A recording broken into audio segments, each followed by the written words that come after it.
नमस्कार भावांनो. काही सिनेमे वेब सिरीज असे असतात ना, जे सुरू झालं की लगेच 10 ते 15 मिनिटात आपल्याला जखडून घेतात. अक्षरशः म्हणजे आपल्यावर कब्जा करतात, आपलं लक्ष वेधून घेतात. त्याच प्रकारची वेब सिरीज आहे कुत्रम पोरिंदवन. सोनी लिव्ह ॲपवरची ही वेब सिरीज आहे. याची स्टोरी लाईन बघायला गेलं तर नवरा बायको आहेत, वयस्कर, आपल्या नातूबरोबर राहतात. आता एके दिवशी काय होतं, त्यांच्या घराशेजारची एक मुलगी गायब होते आणि गायब झाल्यानंतर याच्यावर संशय येतो. याच्यावर संशय आल्यानंतर थोडं इन्व्हेस्टिगेशन पुढं जातं तर गावातल्या कित्येक साऱ्या मुली अशा गायब झालेल्या असतात, ज्या 10 ते 15 या वयोगटातील असतात. आणि जसं जसं इन्व्हेस्टिगेशन पुढं जातं तसं आपल्याला कळायला लागतं की खरंच हा गुन्हेगार आहे की आणखीन कोणतरी दुसरा गुन्हेगार आहे. आणि खरंच यानं गुन्हा केला आहे का, याला करायला लावला आहे का, याच्या हातून घडला आहे.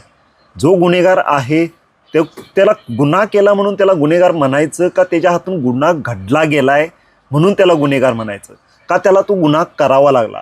असे खूप सारे प्रश्न या वेब सिरीजमध्ये आपल्याला बघायला मिळतात. टोटल 7 एपिसोड आहेत याचे आणि प्रत्येक एपिसोड नंतरचा ट्विस्ट ना आपले विचारच बदलतो. अक्षरशः इथं आपण हेर बनून थ्रिलर मिस्ट्री या वेब सिरीज मूवीमध्ये आपण सुद्धा गुन्हेगाराला शोधत असतो.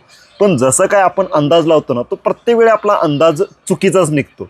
प्रत्येक वेळी एक वेगळा ट्विस्ट बघायला मिळतो. अक्षरशः याच्या पहिल्या एपिसोडचा एंडिंगचा जो ट्विस्ट आहे ना, तिथं असला शॉक बसतोय, खतरनाक, जबरदस्त. मी तर म्हणेन सस्पेन्स, थ्रिल, एक गिल्टी भावना असलेला गुन्हेगार आणि एक वेगळी इन्व्हेस्टिगेशन, हे सगळं तुम्हाला अनुभवायचं असेल तर ही वेब सिरीज एकदा नक्की बघा.